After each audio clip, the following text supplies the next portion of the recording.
نبينا بنور هدي. Bismillahirrahmanirrahim. Assalamualaikum warahmatullahi wabarakatuh. Perkenalkan, nama saya Reza Sabrina dari kelas 3E Prodi Ekonomi Syariah.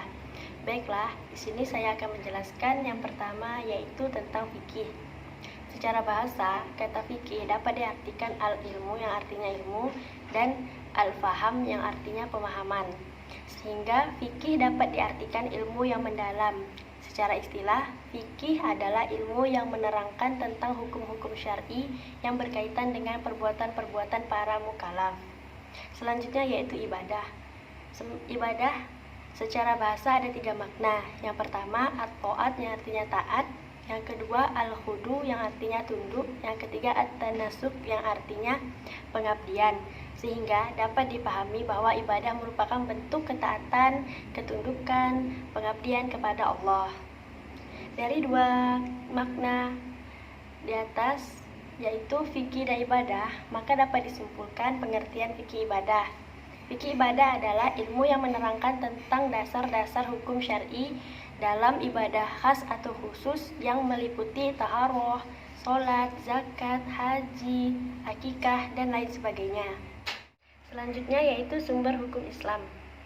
Secara garis besar, hukum Islam terbagi menjadi 2. Yang pertama yaitu sumber hukum bersifat nakli, yang kedua yaitu sumber hukum bersifat akli.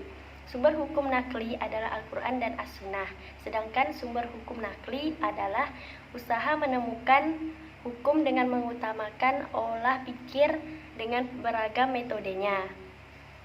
Selanjutnya yaitu syarat diterimanya ibadah.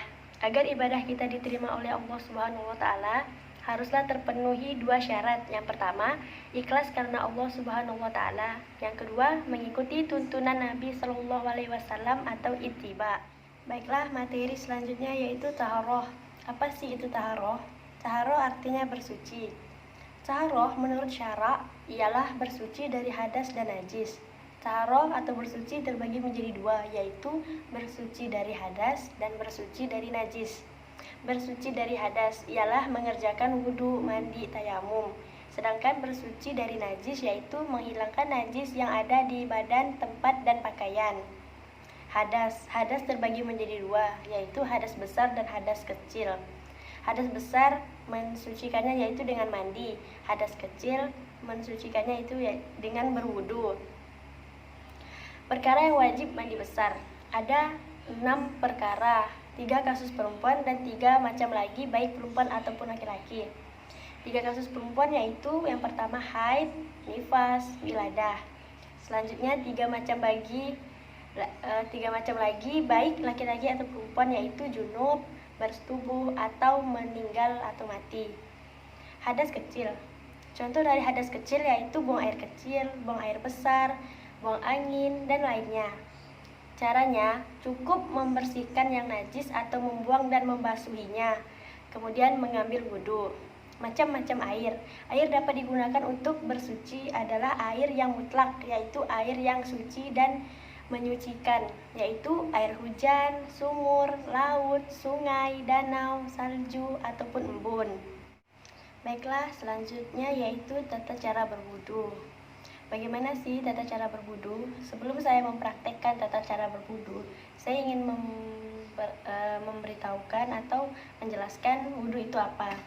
Wudu adalah menurut bahasa artinya bersih dan indah, sedangkan menurut syara artinya membersihkan anggota wudu untuk menghilangkan hadas kecil. Orang yang hendak melakukan sholat wajib lebih dahulu berwudu karena wudu adalah menjadi syarat sah sholat. Tata cara berwudu. Pertama, membaca Bismillahirrahmanirrahim sambil mencuci kedua belah tangan sampai pergelangan tangan dengan bersih. Selanjutnya, dengan berkumur sebanyak 3 kali sambil membersihkan gigi. Membasuh lubang hidung sebanyak 3 kali.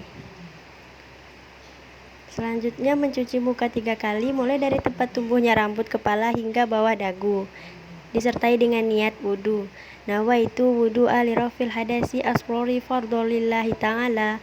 Mencuci kedua belah tangan hingga siku-siku masing-masing 3 kali. Dimulai dari tangan kanan terlebih dahulu, selanjutnya tangan kiri. Selesai mencuci kedua belah tangan, teruskan menyapu sebagian rambut kepala 3 kali. Selanjutnya, dengan mengusap kedua daun telinga 3 kali.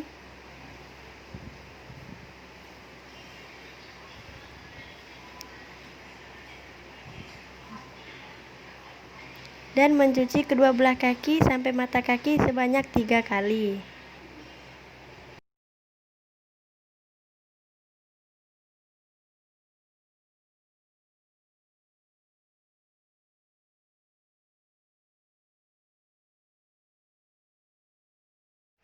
Usai berwudu, dianjurkan untuk membaca doa selesai berwudu sambil menghadap ke kiblat dan mengangkat kedua belah tangan. Bismillahirrahmanirrahim. Asyhadu alla ilaha illallah wahdahu la syarika lahu wa asyhadu anna Muhammadan abduhu wa rasuluhu. Allahumma ja'alni minat tawabina wa ja'alni minal mutatahhirin wa ja'alni min ibadika sholihin. Tayamum. Tayamum adalah cara yang dilakukan untuk menghilangkan hadas kecil ataupun hadas besar sebagai pengganti wudhu tanpa menggunakan air sebab keadaan mendesak. Keadaan mendesak di sini bermaksud bahwa orang Islam yang diperbolehkan bertayamum hanyalah orang yang sulit menemukan keberadaan air. Sebaliknya, jika orang yang masih bisa kemungkinan mendapatkan sumber air, maka tidak boleh melakukan tayamum atau tayamumnya tidak sah. Baiklah, selanjutnya saya akan mempraktekkan tata cara bertayamum. Baiklah, selanjutnya yaitu tata cara bertayamum. Yang pertama, meletakkan kedua tangan di atas debu yang bersih dan suci. Kemudian, mengusap muka dengan debu atau tanah sambil mengucap niat. Bismillahirrahmanirrahim. Nawaitu tayammuma listibati sholati fardhu lillahi ta'ala.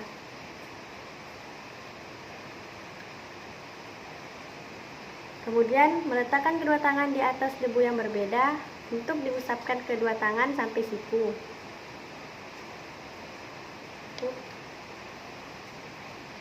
Tangan kanan terlebih dahulu. Dilanjutkan tangan kiri.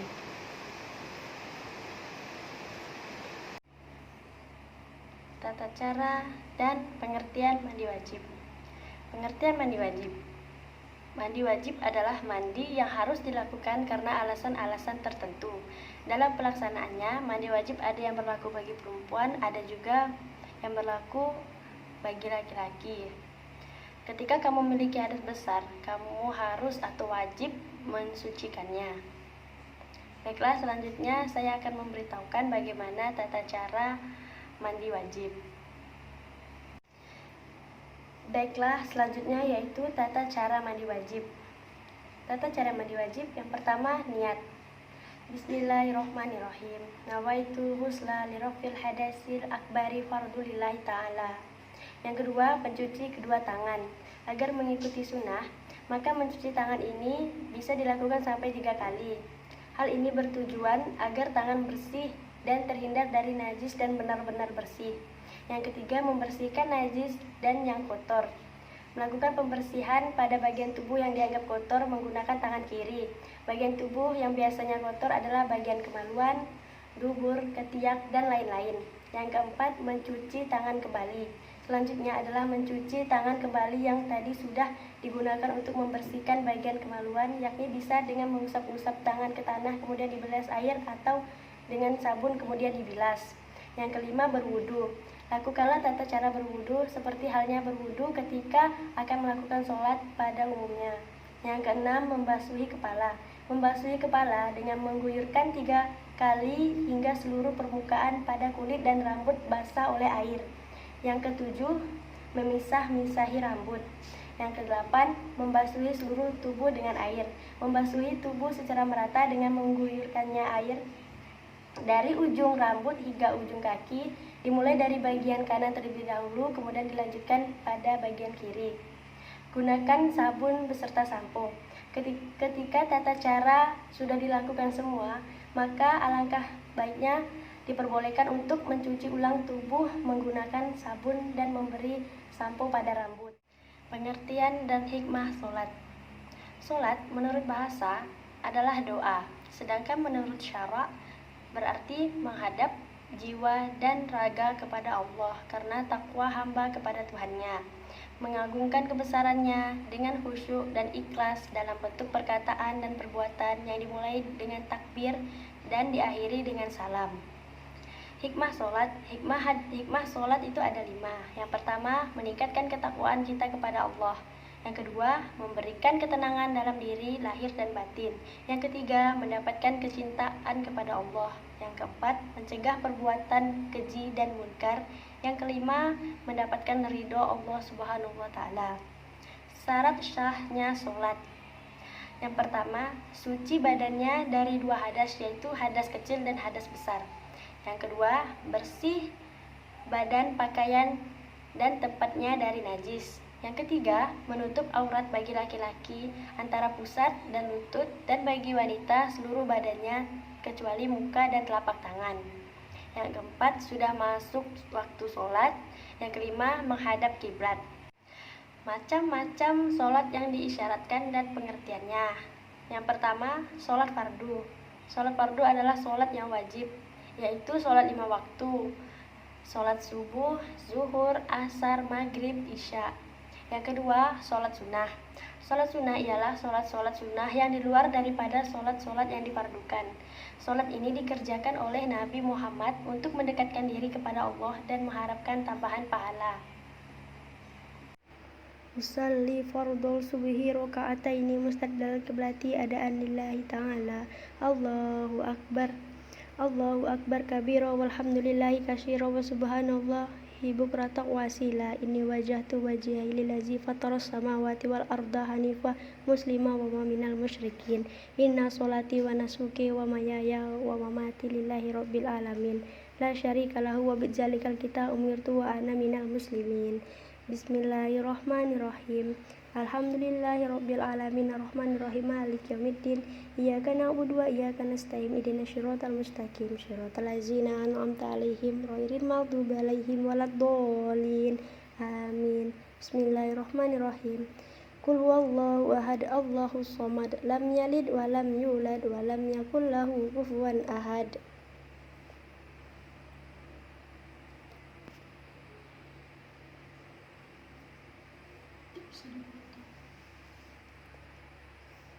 Allahu akbar. Subhana rabbiyal azimi wa bihamdi. Subhana rabbiyal azimi wa bihamdi. Subhana rabbiyal azimi wa bihamdi.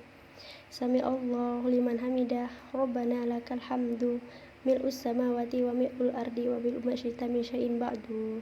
Allahu akbar.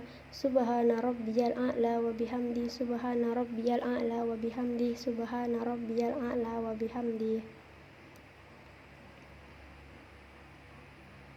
Allahu akbar.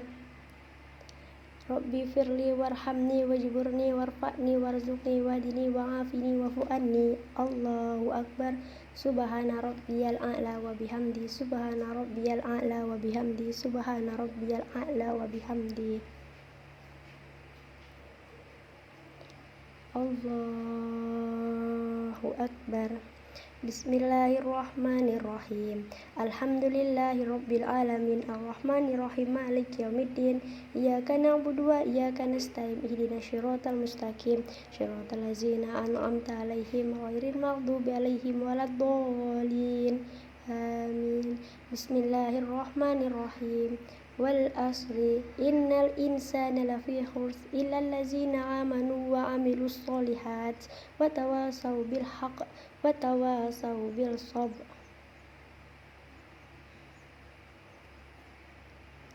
Allahu akbar. Subhana rabbiyal azimi wa bihamdi. Subhana rabbiyal azimi wa bihamdi. Subhana rabbiyal azimi wa bihamdi.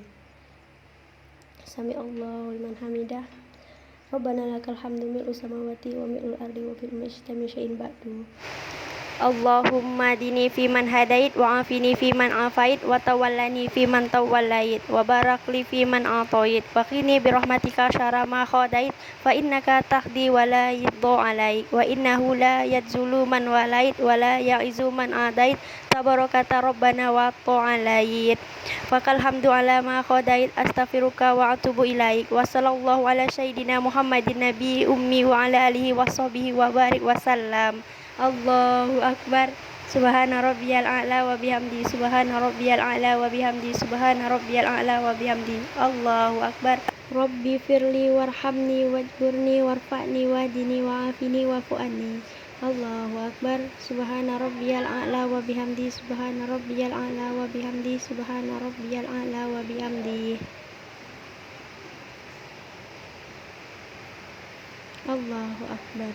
Tahiyyatul mubarakatus sholawatut thayyibatu lillah. Assalamu alayka ayyuhan nabiyyu wa rahmatullahi wa barakatuh. Assalamu alayna wa ala ibadillahi sholihin.